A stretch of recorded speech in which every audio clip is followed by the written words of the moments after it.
Te necesito más que al aire, te necesito más que al sol. Yo necesito tu presencia, porque tú eres mi Señor. Te necesito, mi Señor. Como Moisés en el desierto, necesito de tu calor, necesito de aquella nube, necesito tu protección. Así, yo te necesito, mi Señor. Te necesito a cada instante, a cada paso que yo doy. Te necesito cuando dudo y tengo miedo, mi Señor. Te necesito, mi Señor. Como Moisés en el desierto, necesito de tu calor, necesito de aquella nube, necesito tu protección. Así, yo te necesito, mi Señor. Te necesito porque a veces me siento solo, mi Señor. Te necesito cuando siento vacío en mi corazón. Te necesito, mi Señor. Como Moisés en el desierto, necesito de tu calor, necesito de aquella nube, necesito tu protección. Así, yo te necesito, mi Señor.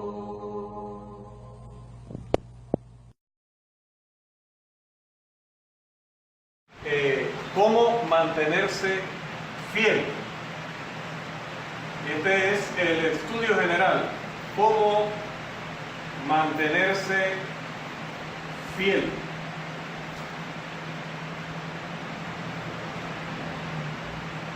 Pero específicamente, esta noche, porque la noche anterior estuvimos hablando acerca de estudiar la palabra. Si un miembro pretende ser fiel a Cristo, tiene que cumplir con ciertos requisitos, tiene que cumplir con ciertos deberes, tiene que poner de su parte, tiene que hacer lo que le corresponde. Lo primero de ello, decíamos, era estudie la palabra. Y para ayudarle en el estudio de la palabra estuvimos compartiendo algunos principios y alguna metodología de estudio para que pueda ser más provechoso y usted pueda obtener más lecciones cuando abre algún libro o alguna carta de la Biblia para aprender de ella lo que es la voluntad de Dios. Así que, si quiere ser fiel y quiere mantenerse fiel para poder recibir el premio al final, estudie la palabra. Pero ahora también quiero exhortarles con un tema que estuvimos tratando anteriormente en una de nuestras conferencias o seminarios o como usted quiera llamarle, pero que es importante seguirlo enfatizando porque, como hemos dicho ya, los que vienen cada domingo, bienvenidos sean. Nunca vamos a cerrar la puerta a todos los hermanos que se reúnen con la iglesia el día domingo. Pero da una gran alegría que, a pesar de haber venido el domingo, parte de esos mismos hermanos saquen el tiempo, hagan el sacrificio, sientan la responsabilidad de venir y también cumplir con los estudios bíblicos en la semana.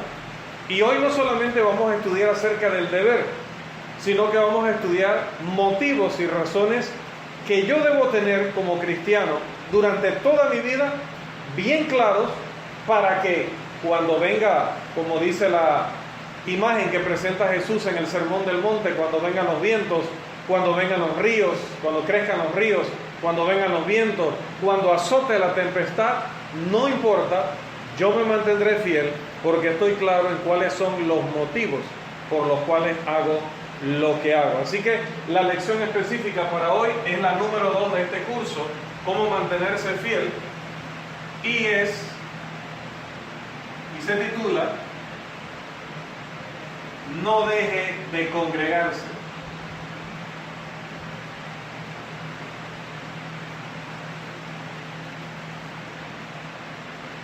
No deje de congregarse. Este es un estudio de aproximadamente 10 o 12 lecciones. Ya estaban preparadas, ya estaban allí listas para ser enseñadas. No está dirigido a nadie en particular. Era el curso, decía, que seguía luego de terminar las lecciones del Sermón de la Montaña. Así que entramos a él sin ningún prejuicio y queriendo escuchar de parte de Dios cuál es su consejo. Cuenta un predicador de mucha experiencia en los Estados Unidos que un predicador llamó a un miembro que no estaba asistiendo ni los domingos ni los días de semana, pasaban los servicios de adoración de la iglesia, sea el primer día de la semana o entre semana, y el hermano no estaba asistiendo. Había pasado ya un tiempo. Y dice que el hermano estuvo dispuesto a recibir al predicador en su casa, y cuando éste llegó, pues le hizo pasar a su sala, y en la sala, recuerde que allá hay lugares muy fríos, tenía él una chimenea, y esa chimenea estaba a todo dar, en ese momento con un fuego tremendo para poder mantenerlos calientes a mediados de diciembre, que allá pues es sumamente frío, incluso nieva, ¿verdad? Okay. Y dice que luego de los comentarios agradables que uno siempre se hace, ¿no? Los comentarios introductorios a la conversación principal, el predicador fue directamente al punto y le preguntó a este miembro infiel: hermano, te extrañamos en los servicios de la iglesia. ¿Qué pasa? ¿Por qué no has estado asistiendo? Y comienza el hombre a desarrollar una letanía de excusas. Y mientras él hablaba y hablaba y hablaba, el predicador le escuchaba sin decir nada. Y luego de que terminó, y aún sin decir nada, el predicador se levanta de su asiento, va hasta la chimenea, toma unas tenazas que había en la parte de arriba, una repisa que le ponen así arriba, toma las tenazas, saca uno de los carbones que estaba encendido al rojo vivo y lo coloca en esa repisa donde estaban las tenazas. Lo coloca allí, pone las tenazas a un lado, se sienta y se le queda mirando. El miembro está analizando el actuar de su predicador y también se queda viendo hacia donde él miraba, hacia el carbón encendido. Y poco a poco, y sobre todo en un clima que estaba bastante frío, como decía, o en un clima donde ellos estaban pasando bastante frío, el carbón empezó a apagarse y apagarse hasta que quedó completamente frío. Y los dos hombres se quedaron sentados mirando el carbón y mirándose el uno al otro sin decir ninguna palabra, hasta que el miembro negligente le responde al predicador: he captado su punto, regresaré a la iglesia este domingo. En una ocasión Jesús advirtió en Mateo capítulo 24, versículo 12, esto es una advertencia del dueño y jefe de la religión cristiana. Mateo capítulo 24, versículo 12, acerca de que esto de descuidar el compromiso, de descuidar la carrera cristiana, de descuidar el llamado de Dios, esto venía, esto era algo que no iba a sorprender a Dios, ni debería sorprendernos a nosotros, era algo que ya estaba anunciado. Pasó cuando Jesús lo anunció y sigue pasando en nuestros días. En Mateo 24, 12, el Señor advierte. Por favor. Amén. Y debido al aumento de la iniquidad, el amor de muchos se enfriará. El amor de muchos se enfriará. A la iglesia en Éfeso, el Señor en Apocalipsis capítulo 2, versículo 4, que es un pasaje también del que estuvimos hablando recientemente. En Apocalipsis capítulo 2, versículo 4, el Señor dice a la iglesia de Éfeso lo siguiente. Apocalipsis 2:4. Pero tengo contra ti que has dejado tu primer amor. Okay. Mateo 24:12 dice que el amor de muchos se enfriaría. Y Apocalipsis 2:4 que algunos abandonarían o perderían su primer amor. Y a la iglesia en Laodicea, allí mismo en ese libro de Apocalipsis, pero en el capítulo 3 y el versículo 16, le dice lo siguiente. Así, puesto que eres tibio y no frío ni caliente, te vomitaré de mi boca. Puesto que eres tibio y no frío ni caliente, te vomitaré de mi boca. El Señor está dándole a la iglesia en Laodicea una lección de compromiso. Si vas a estar con un pie en la iglesia y un pie en el mundo, si estás en la congregación pero estás arrepentido, y no arrepentido de tus pecados, sino arrepentido de ser miembro de la iglesia del Señor, el Señor mismo te dice, pues decídete, o te comprometes del todo o te vas del todo. Nadie te obligó a bautizarte y nadie te obliga para que sigas aquí. Pero no estés con un pie afuera y un pie adentro. No estés como con la indecisión de si hacer tu deber o renegar de tu deber. Pues si el deber de ser cristiano es mucho, para ti es demasiado, es insoportable, entonces toma la puerta, vete y sé libre. Libre. Y haz lo que quieras. Nadie te va a perseguir, nadie te va a obligar, no quedarás preso. Pero si vas a estar acá, entonces vas a estar comprometido. El Señor no quiere tibios, porque a los tibios los vomitará de su boca. Para que un hijo de Dios se mantenga fiel, él o ella debe entonces reconocer la importancia de asistir a los servicios de la iglesia y adorar a Dios, que es nuestro punto esta noche. El escritor de los Hebreos exhortaba a la iglesia con las siguientes palabras. Hebreos capítulo 10, prácticamente lo conocemos de memoria, versículo 25. Hebreos capítulo 10, versículo 25. No dejando de congregar, como algunos tienen Más alto, por favor. no dejando de congregarnos, como algunos tienen por costumbre, sino exhortándonos unos a otros, y mucho más al ver que el día se acerca. Así es, no dejando de congregarnos, como algunos tienen por costumbre. Un examen de este pasaje en su contexto, es decir, ¿qué venía diciendo el autor? Recuerden que de eso hablamos en la lección pasada. ¿A quiénes le escribió? ¿Por qué les escribió? ¿De qué venía hablando antes de este pasaje? ¿Y qué continuó diciendo luego de haber escrito este? Un examen de ese contexto, del por qué, del cómo, a quiénes y cuándo escribió estas palabras el autor sagrado, nos va a llevar a nosotros a entender muchas cosas respecto a por qué el autor dice, no dejemos de congregarnos. En primer lugar, el libro de Hechos está dirigido a judíos cristianos. Perdón, de Hebreos. El libro de Hebreos está dirigido a judíos cristianos. Recuerde que había judíos gentiles y judíos cristianos. Perdón, cristianos judíos y cristianos gentiles.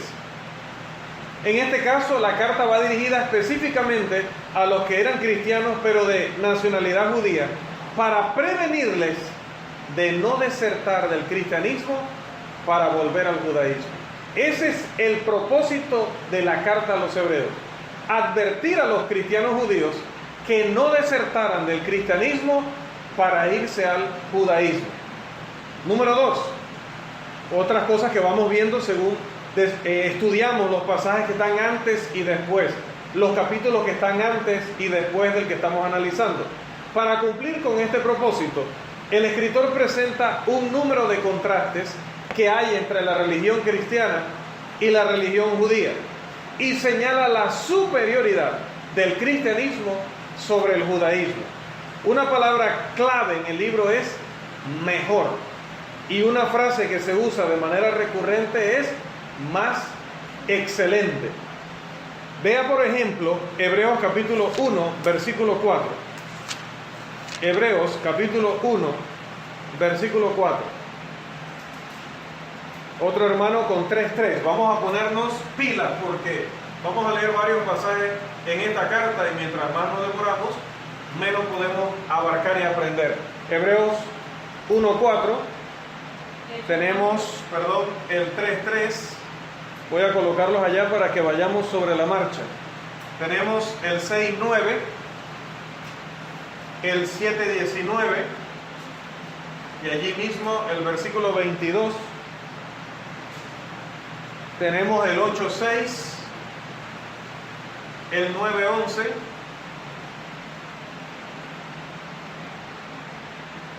y allí mismo el 23, el 10:34,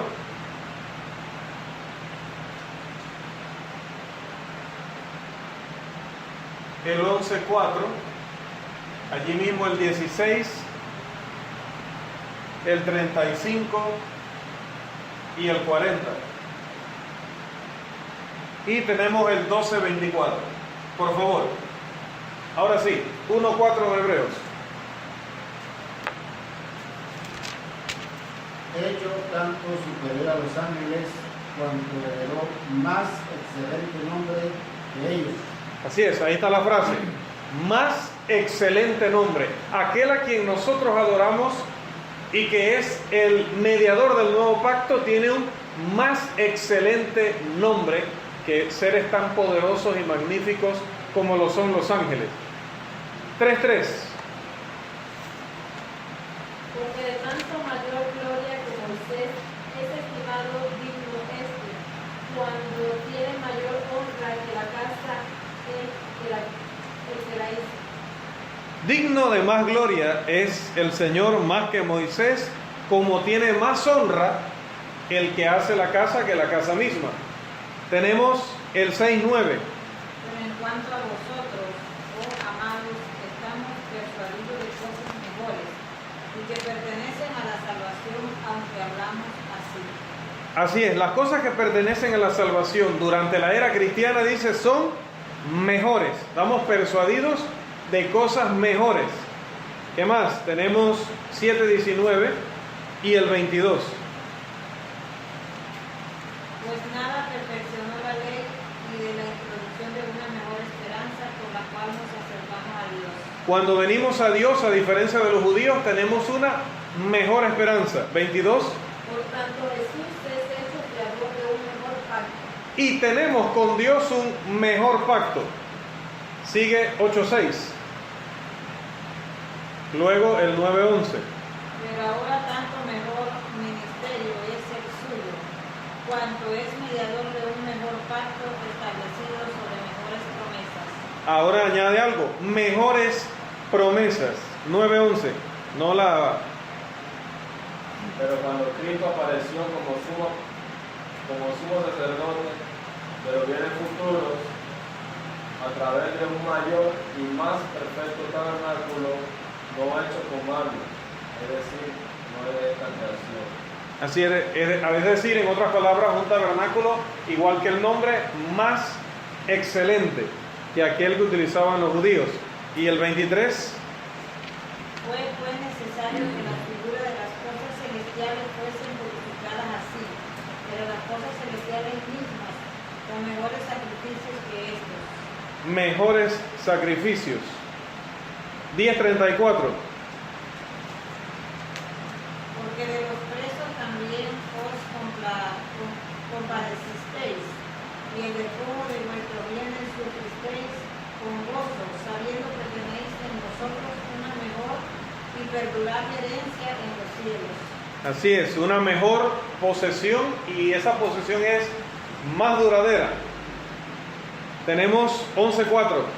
Por la fe Abel ofreció a Dios más excelente sacrificio que Caín, por cual alcanzó testimonio de que era justo, dando Dios testimonio de sus ofrendas, y muerto aún habla por él. Así es, dice que ofreció un más excelente sacrificio que Caín. Ahí mismo el 16. Pero anhelaban una mejor, esto es celestial, por lo cual Dios no se avergüenza de llamarse Dios de ellos, porque les ha preparado una ciudad. Anhelaban una patria mejor.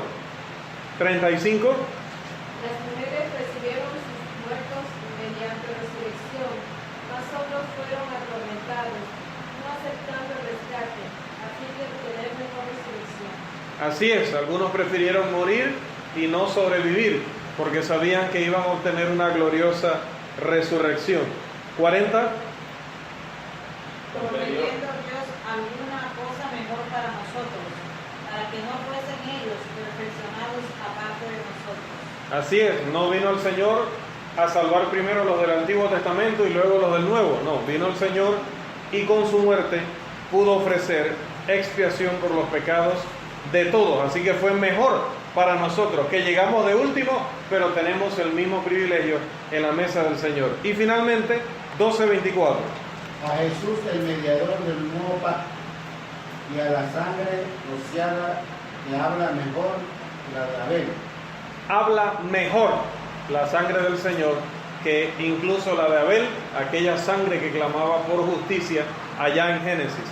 Bien, el peso del argumento que presenta el autor de Hebreos es tal que los hermanos inmediatamente pueden ver que si abandonan el cristianismo por el judaísmo, están dejando algo superior por irse a algo inferior. Número 3. Un punto de particular contraste que presenta el autor es el que hay entre los sacerdocios respectivos, tanto del Antiguo como del Nuevo Pacto, o del judaísmo y del cristianismo. Allí tendríamos que leer los capítulos 8, 9 y 10, lo cual por razón de tiempo y espacio pues no lo vamos a hacer acá, pero para que lo anote en sus los puntos que va desarrollando allí, ¿no? Decíamos, punto número 1 va dirigido a judíos cristianos para que no abandonen el cristianismo por el judaísmo. En el número 2 decíamos, vemos en el contexto que el cristianismo es mejor, es más excelente que el judaísmo. El número 3 es el que acabamos de mencionar, que el sacerdocio cristiano es superior al levítico, a aquel que tenían Moisés y los hijos de Israel. Bien, número 4, cosas que vemos en el contexto del pasaje de Hebreos 10:25, que es nuestro pasaje clave de esta noche. En el capítulo 10, vamos a ubicarnos allí por favor, y en los versículos 19 al 21, el autor habla de un camino nuevo y vivo. Hebreos capítulo 10, los versículos 19 al 21. Entonces, hermanos, puesto que tenemos confianza para entrar al lugar santísimo por la sangre de Jesús, por un camino nuevo y vivo, Él inauguró para nosotros por medio del velo, es decir, su carne, y puesto que tenemos un gran sacerdote sobre la casa de Dios. Así es, dice, hay un nuevo camino abierto por el Señor, un camino vivo. Y ese camino, bueno, Juan 14:6 dice, el Señor, yo soy el camino y la verdad y la vida. Nadie viene al Padre sino por medio de mí. Ese es nuestro nuevo camino. Ese camino no lo tenía en el judaísmo, ese camino no lo podía ofrecer Moisés a los suyos, pero hoy sí tenemos ese nuevo camino, ese sumo sacerdote para acercarnos a Dios. Número 5. Vamos a poner aquí el 4, el sumo sacerdote, Cristo, es el nuevo camino. Número 5, en los versículos 22 y 23, por favor, del mismo capítulo, el escritor exhorta a los cristianos a acercarse a Cristo como 22 y 23. Acerquémonos con corazón sincero, plena certidumbre de fe, purificados los corazones con mala conciencia, y lavados los cuerpos con agua pura. Mantengámonos firmes sin fluctuar la profesión de nuestra esperanza, porque fiel es el que prometió. Bien, importante que el autor exhorta a los cristianos que se acerquen a Jesús, que se acerquen a Dios en plena certidumbre de fe. Es decir, completamente convencidos de lo que están haciendo. Por eso decía hace unos minutos que si los que están presentes esta noche o los que posteriormente nos van a escuchar a través del audio o van a leer el texto cuando lo publiquemos, no están seguros de que tomaron la mejor decisión, no están convencidos de que Jesús está entre nosotros, no están seguros de que esta es la profesión de vida que quieren llevar, pues Dios dice en Apocalipsis, mejor sé frío, mejor abre la puerta y quédate en el mundo siendo frío, pero no estés en la iglesia como un mundano que está dentro de las puertas de la iglesia. No, si eres mundano, quédate en el mundo, y si eres cristiano, quédate dentro y comportándote como tal, aceptando tu responsabilidad, aceptando tu obligación, que nadie te la impuso, sino que tú la aceptaste de corazón. Eso no te lo exigió nadie. Eso tú lo aceptaste cuando reconociste a Cristo como Señor. Entonces, al acercarte a servir a Dios, hazlo en plena certidumbre de fe. Porque si eres como Pedro, que dudas, ya sabes lo que le pasó a Pedro mientras dudaba. Se hundía. Número 6. En el versículo 24,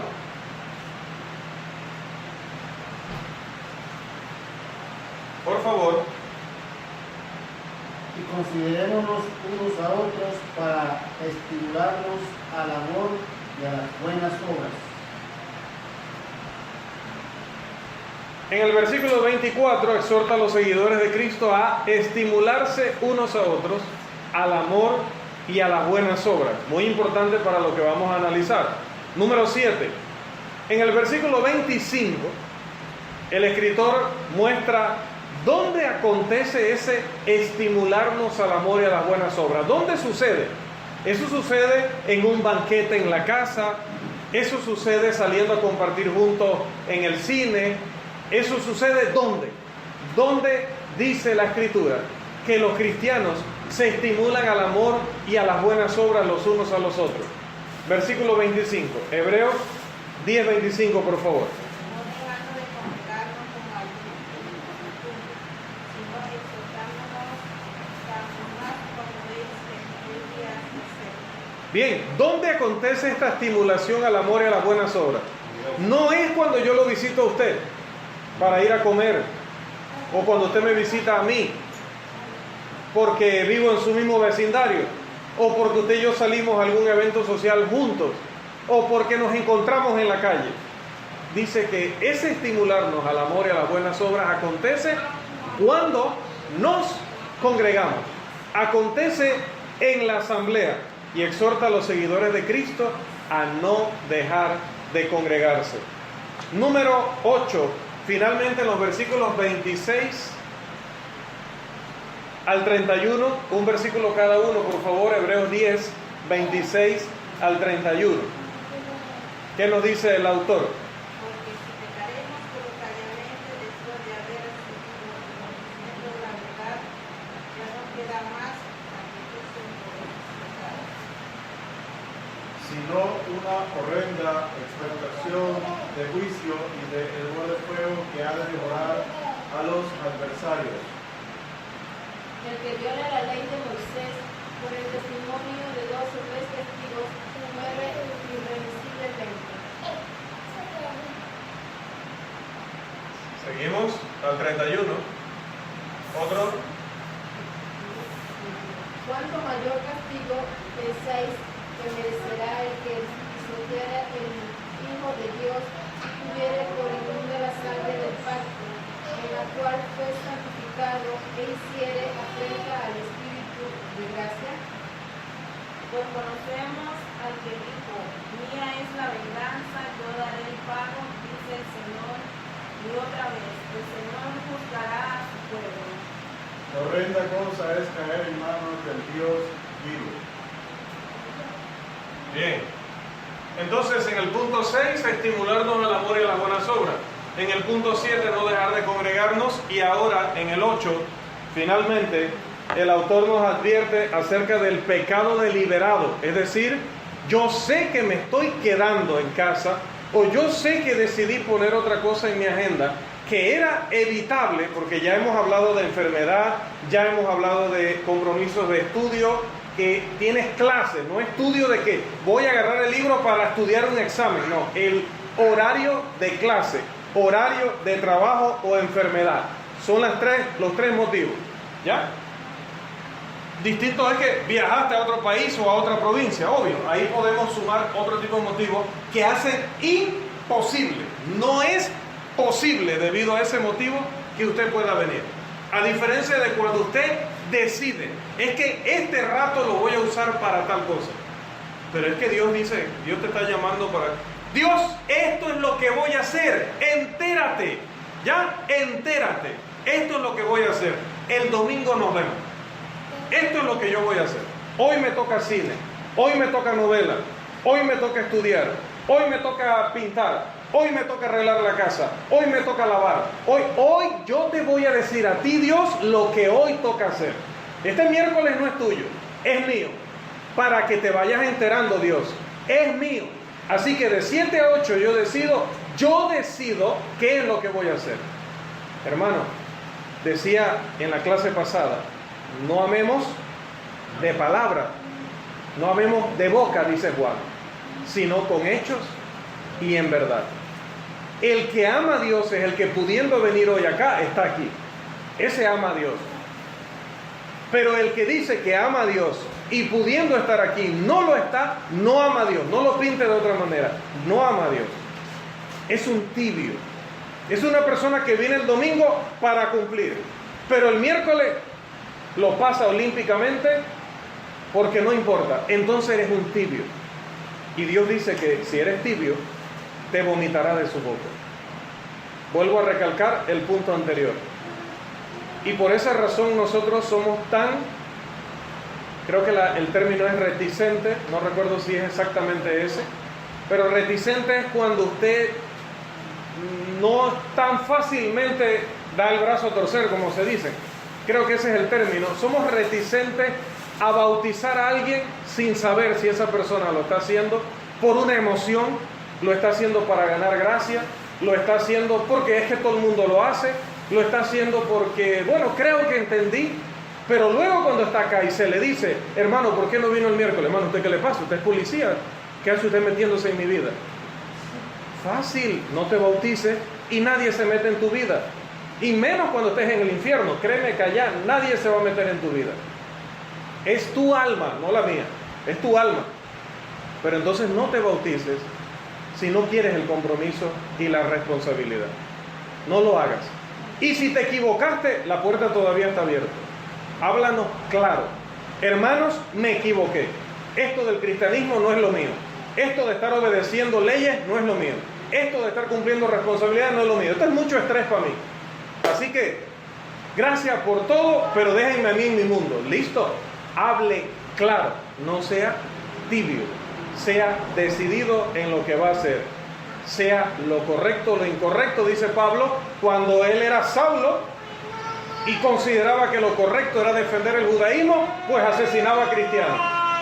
Y cuando llegó a ser cristiano y entendió que su labor en la vida era salvar almas, entonces se dedicó como apóstol a predicar por todo el mundo. Si eres Saulo, hazlo de Saulo, y si eres Pablo, hazlo de Pablo. Pero no te pongas el nombre de Pablo y te sigas comportando como un Saulo dentro de la iglesia del Señor. Bien, el autor entonces nos advierte acerca del pecado deliberado y de caer en las manos del Dios vivo y de las funestas consecuencias que eso involucra. Entonces vamos a dar las razones. Decíamos que nuestro curso es cómo mantenerse fiel. Y la lección de hoy en especial, la número 2, no deje de congregarse. Si usted quiere ser un miembro que se mantenga fiel, pues estudia la palabra, es lo que dice la primera lección, y ahora no deje de congregarse. Pero con todo, y a pesar de todo, que no deberíamos necesitar esta lista, pero si esta lista puede ayudar en algo a que mejoremos nuestro compromiso o nos preparemos, porque a veces la persona dice que yo soy el que estoy aquí, yo soy el que me llevo el sermón. No, pero lo que pasa es que exhortar a los hermanos que no están aquí no es deber solamente mío, es deber de todos. Estimularnos al amor y a las buenas obras. No dice que los predicadores y maestros tienen que estimular a los demás, no. Dice los unos a los otros. Si tú estás viendo que la hermanita, como mala obra, se está quedando en casa a hacer otra cosa y a ti te consta que puede venir, pues háblale. Te consta a ti, no a mí. Y tú no eres ni mis ojos ni mis oídos. El día que me conste a mí, me tocará a mí. Pero todos debemos estimular a los demás a las buenas obras. Y una de esas buenas obras es venir a adorar a Dios. Entonces esos hermanos que no están hoy, que no sabemos por qué no están, es el deber de todos preguntar con amor, sin llevar un látigo como que usted fuera perfecto, sino con amor. Hermano, pasa algo, me preocupa cuando no te veo, hay algo en lo que yo te pueda ayudar, estás desanimado, estás desanimada. Eso es un deber de todos. Entonces vamos a hablar de algunas razones a la luz de este gran pasaje que exhorta a todos los discípulos de Cristo a no dejar de congregarnos. Algunas razones del por qué deberíamos ser fieles asistiendo a todos los servicios de la iglesia, no solo a los servicios dominicales, a todos los servicios de la iglesia. Si soy joven y me llaman a un servicio de la iglesia para jóvenes, debo ir. Si es estudio de semana para la iglesia y soy parte de la iglesia, voy a ir. Y si es estudio, el servicio de adoración dominical, voy a ir. Y si hay clase antes de la adoración, voy a estar temprano para participar de la clase. Y si hay un seminario, hay unas lecciones adicionales, voy a estar. Cuando la iglesia convoca, yo voy a sentir como cristiano la responsabilidad de ir. ¿Por qué? Número 1, debemos asistir o deberíamos asistir para adorar a Dios. ¿Qué dijo Jesús en Juan 4:24? También deberíamos ya conocerlo de memoria. Deberíamos asistir para adorar a Dios. Juan 4:24. Dios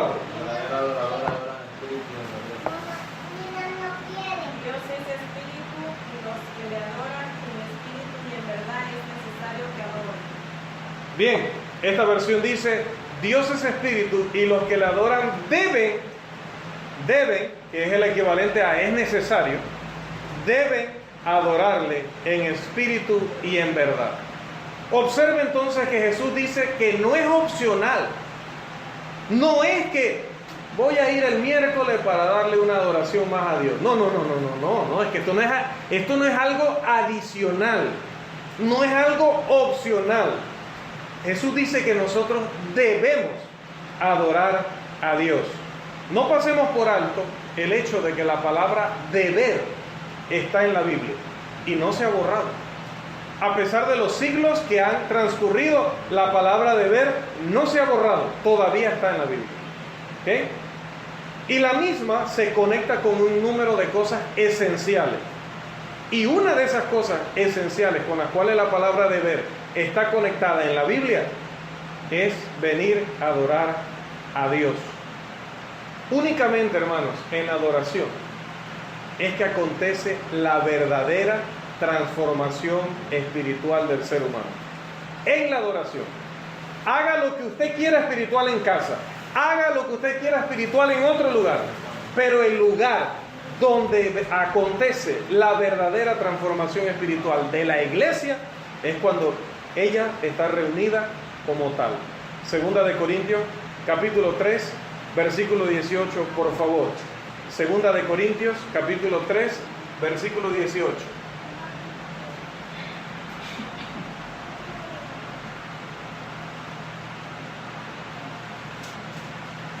Por tanto, nosotros todos, mirando a cara descubierta, como en un espejo, la gloria del Señor, somos transformados de gloria en gloria en la misma imagen, como por el Espíritu del Señor.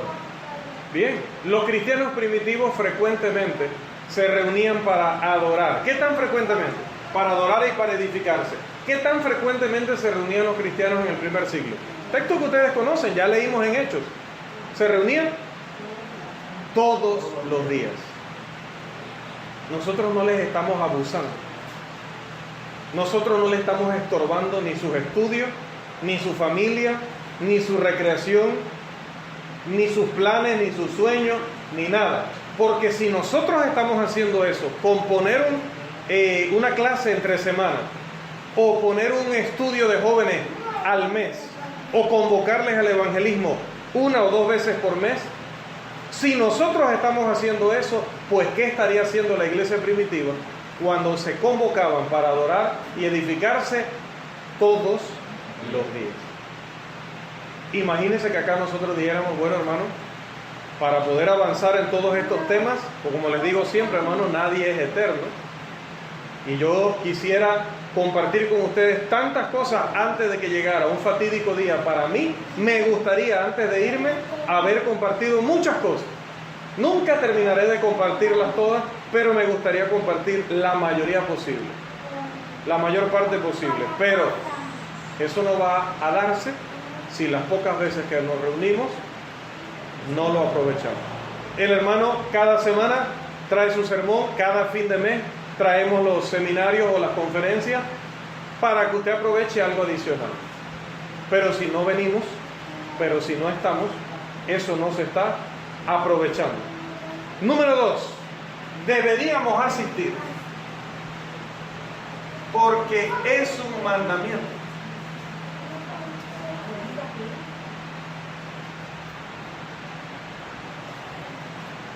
Deberíamos asistir porque es un mandamiento. No dejando de congregarnos es tan imperativo en el original, lo que indica un mandamiento, una orden. Y el Señor dijo en Juan 14:15, un texto que también debemos conocer de memoria, lo mencioné hace un rato: si me amáis, guardad mis mandamientos. Así que sume, dijo el salmista, la suma de la palabra del Señor es la que te da la verdad. ¿Quieres saber la verdad? Pues, si me amáis, guardad mis mandamientos, ¿no? Pero no dejando de congregarnos es un mandamiento. Si amas al Señor, no dejarás de congregarte. Necesitamos más cristianos que estén conscientes de su deber de asistir a las asambleas o a los servicios de adoración de la iglesia. Es un deber porque es un mandamiento. Número 3, deberíamos asistir porque no es un mandamiento gravoso, no es para molestarnos ni para incomodarnos. Deberíamos asistir porque es un gozo. El salmista dice, David, en Salmo 122, verso 1, probablemente también lo conocemos de memoria, Salmo 122, verso 1, yo me alegré cuando me dijeron, vamos, bueno, acá en esta versión, vamos a la casa del Señor. Yo me alegré. No es que yo envío el mensaje que envío al grupo de WhatsApp y de una vez amarra usted el gesto. Ya viene con la coacción, ya viene con la... ¿cómo se dice eso? Eso tiene otro término. Coercitivo, dijo alguien el domingo, ¿no? Dice allá en los términos legales, no es algo coercitivo, no es coacción. No debe ser por eso. Cuando te digamos, recuerda el miércoles, tenemos nuevo curso, tenemos nueva lección. Yo me alegré cuando me dijeron, vamos a la casa del Señor.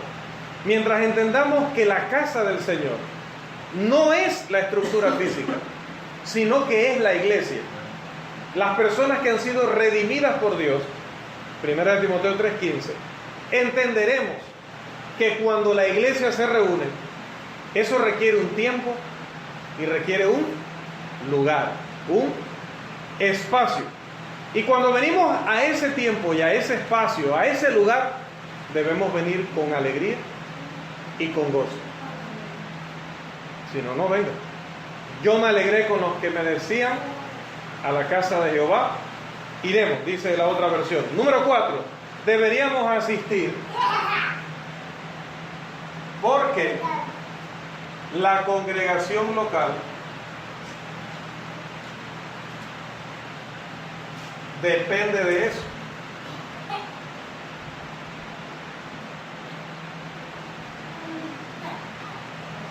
Salmo 122:1, ¿verdad? La cita anterior. Y ahora deberíamos asistir porque la congregación local depende de eso. Hermanos, si un miembro está exento de la clase de los miércoles, todos los miembros lo estamos. Porque aquí nadie es más que nadie. Si usted está exento, entonces yo también. Y Roberto también, y Ena también, y Marjorie también, y Blanford también, y Rosalina también, y Melba también, y Irving también, y el hermano también. Y yo también. No sé si ya me había mencionado. Si usted está exento, yo también. Porque usted no es más que yo, ni tiene más privilegios que yo. Entonces, ¿qué sucede? Si uno está exento y todos están exentos, entonces nadie vendría. Y si nadie viene, ¿qué pasa con la congregación local? ¿Qué sucedería? ¿Cómo podría haber una congregación local donde nadie va a reunirse? Pero si un miembro no tiene que reunirse, los demás tampoco. Pero si nadie se reúne, la congregación local desaparece. Es cierto que la iglesia o el pueblo de Dios está distribuido en su comunidad, en los hogares de cada quien. Pero hermanos, la iglesia local está organizada con sus líderes. Y esos líderes llevan a cabo funciones colectivas. Y una de esas funciones colectivas es programar los servicios de adoración y los servicios de estudio bíblico. Cada miembro de la Iglesia Universal debe ser miembro también de una congregación local. Cada cristiano debe apoyar a la congregación local con su asistencia fiel, con sus oraciones, con sus finanzas, con su servicio y con una vida digna del llamamiento cristiano. Eso es cumplir cabalmente con su deber como cristiano, según lo enseña la Biblia. Número 5. El número 5 ha entrado en esa frontera del tiempo que es cruel contra nosotros. Así que vamos a tener que dejar las otras 3 razones restantes para el próximo miércoles. Entonces no deje de congregarse para que pueda escuchar las otras 3 razones. Que el Señor le bendiga.